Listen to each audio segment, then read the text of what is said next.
Good morning, how are you? First of all, I want to say thank you to Wakefield's team for letting me the opportunity to participate and do this exposition and this event. Um, to explain you like first in simple words, I'm going to talk a little bit about Coopetarrazú and STC. Actually, Coopetarrazú is the biggest mill in Costa Rica. We have around 4,600 associates. And then 5 years ago, Coopetarrazú decided to start with STC, Sustainable Trading Company, which is a small enterprise focused not just in volume coffee like Coopetarrazú. We work in a specialty and microlots, not just with Coopetarrazú producers coffee. We work with many micro mills around Costa Rica. Well, as I just mentioned, Coopetarrazú is located in Costa Rica, specifically in Tarrazú region. The coffee we have is 100% Arabica coffee, strictly hard bean.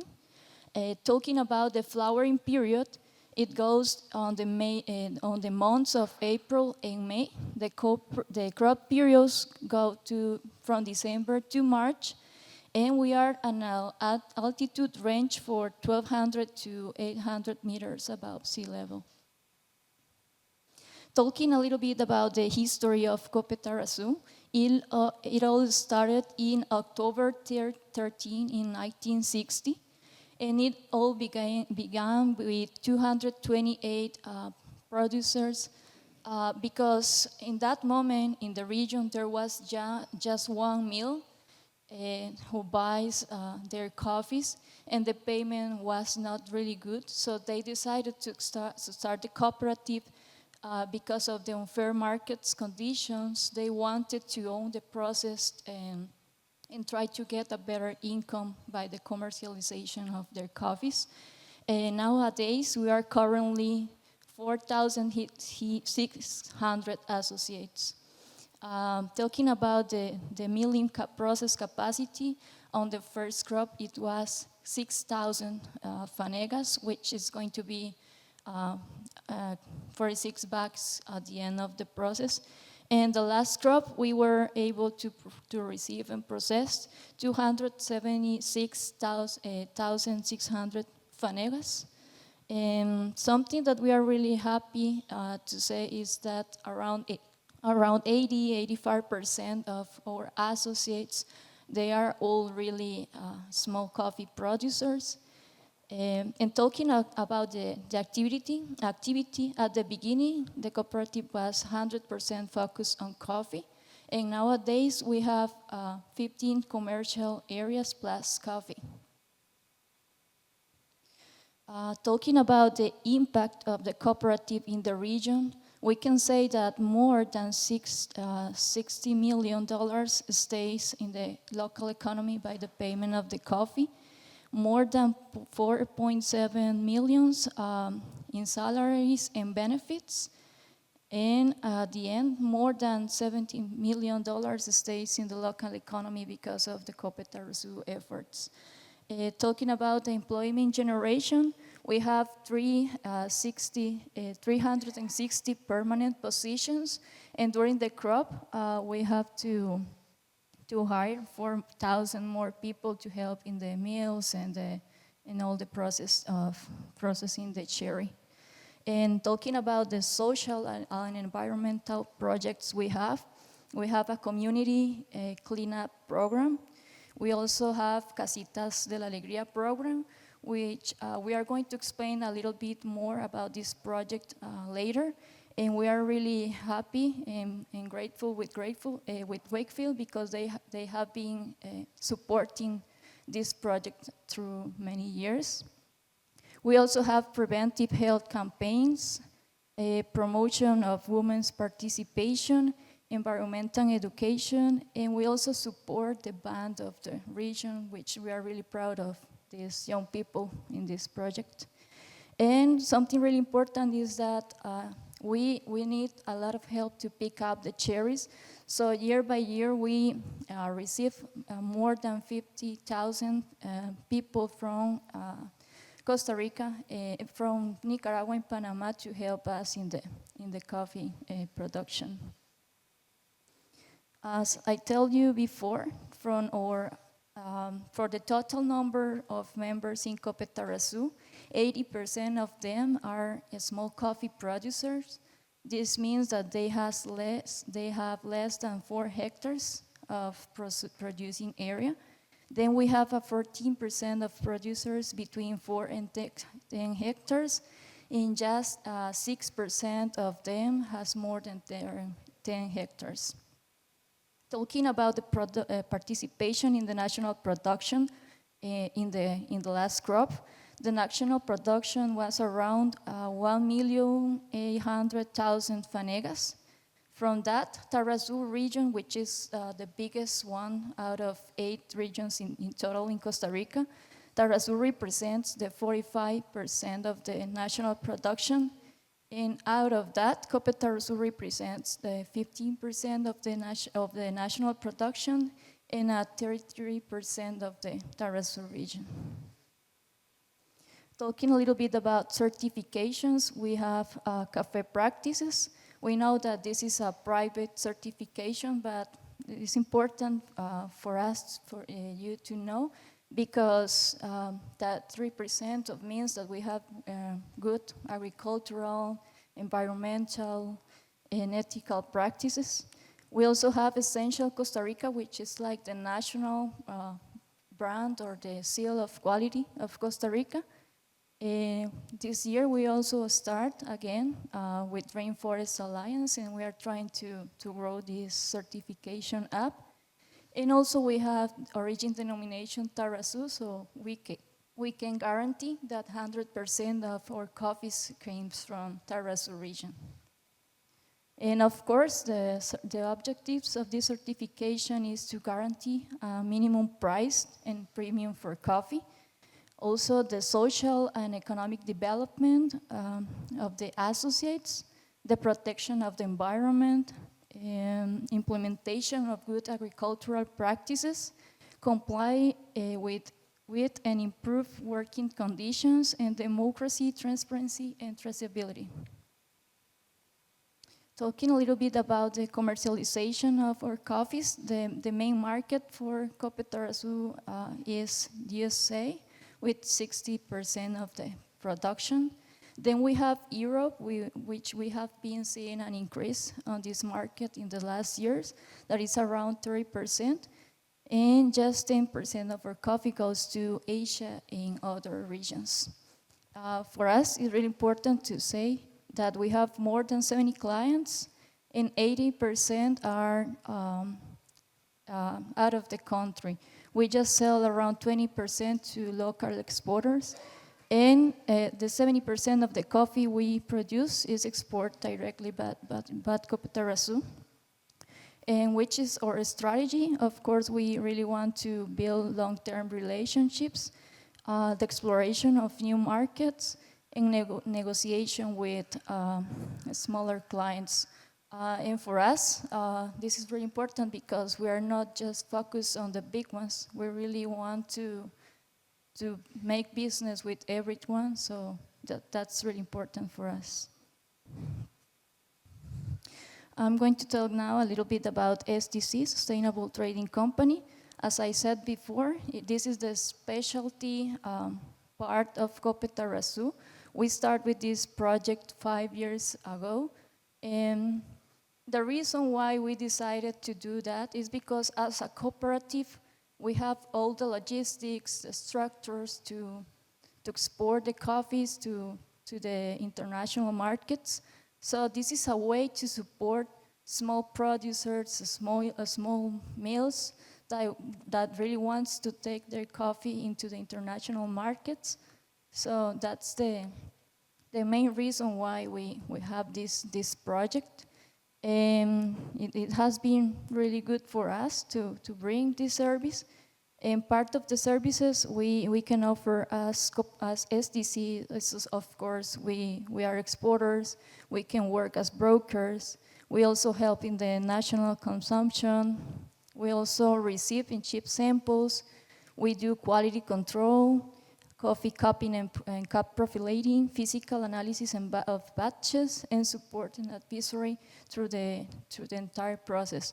And this is really important for us because when we send you the pre-shipment sample, we always keep a small portion from us. So before each shipment, we take a sample of the shipment of the coffee.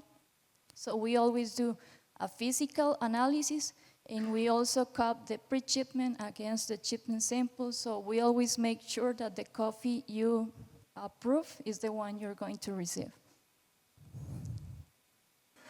Talking a little bit about idea and development, we have a coffee farm called Hacienda Cafetalera.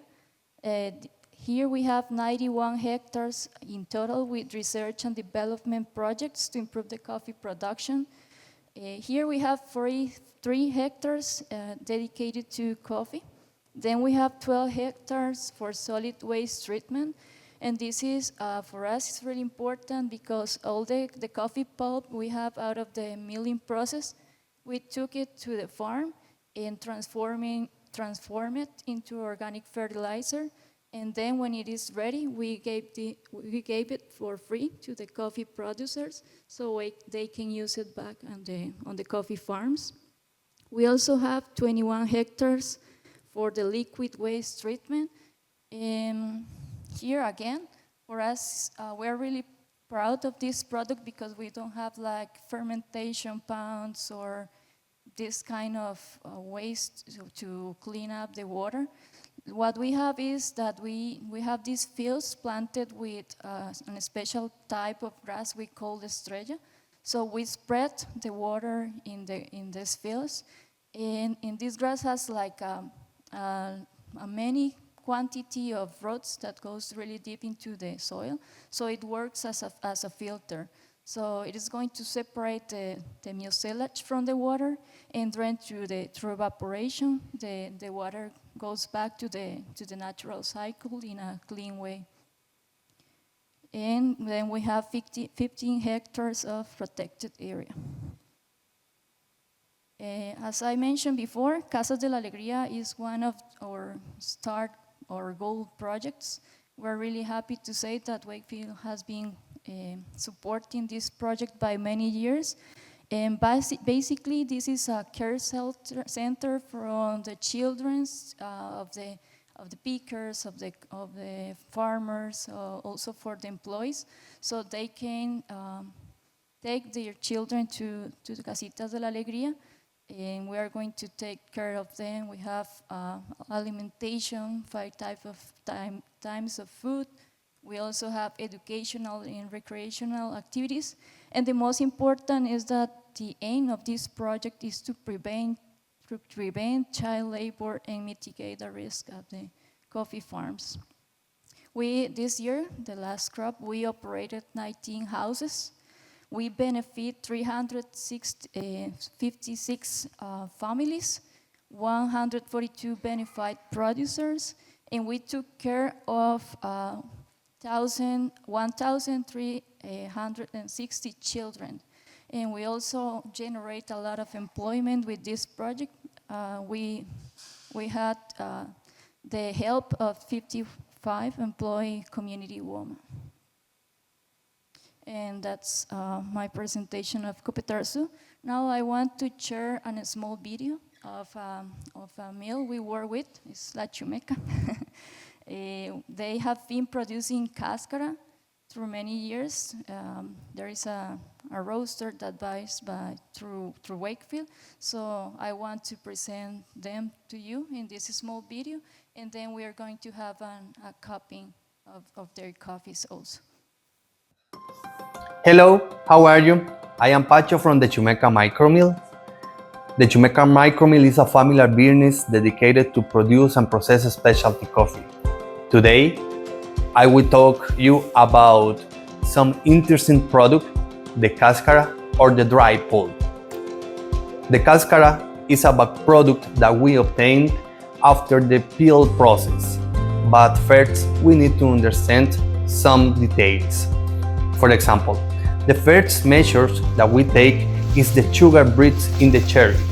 When the sugar beets have more than 22%, the coffee is ready for the dry process. And we are really strict with this measure because all this sugar is related in the beans and also in the pulp. For that reason, we obtain some coffees and cáscaras with sugar and interesting flavors. After the harvest, we start with the dry process, and this is an important step to obtain a nice product because we only use African beet to this process, to the dry process. And the coffee is spent between 20 and 25 days in these African beds. We need to stay moving the coffee every hour, trying to put out or put off the different fermentation that can appear in this process. This process is really important because all the cleanness and all the innocuous product that we can obtain is defined in this process. When the coffee finishes the dry process, we need to peel the coffee.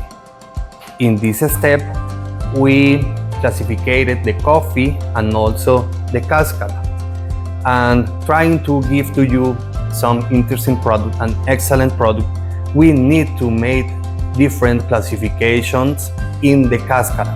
For that reason, first we classify the cáscara by size, put out the small particles that the cáscara have and trying to obtain an homogeneous byproduct, trying to have the same size, and that help to you the possibility to obtain a better infusion when prepare the cáscara tea. Other important fact is that we need to be sure that we are giving to you a healthy product. Some tests are made to guarantee that. For example, we study more than 600 tons of pesticides. Also, we need to be sure that the cáscara don't have the mold, fungus, yeast, and E. coli bacteria. All these tests guarantee to healthy product to you, to try to give to you a healthy product. Other important fact is that in our farms we try to work well with the environment. For that reason, we have different certifications because we are working well with the environment. This is some information about the Chumeca Cáscara. I hope that you enjoy the different flavors, acidity, and sweetness that you can obtain in this tea. Cheers! Thank you.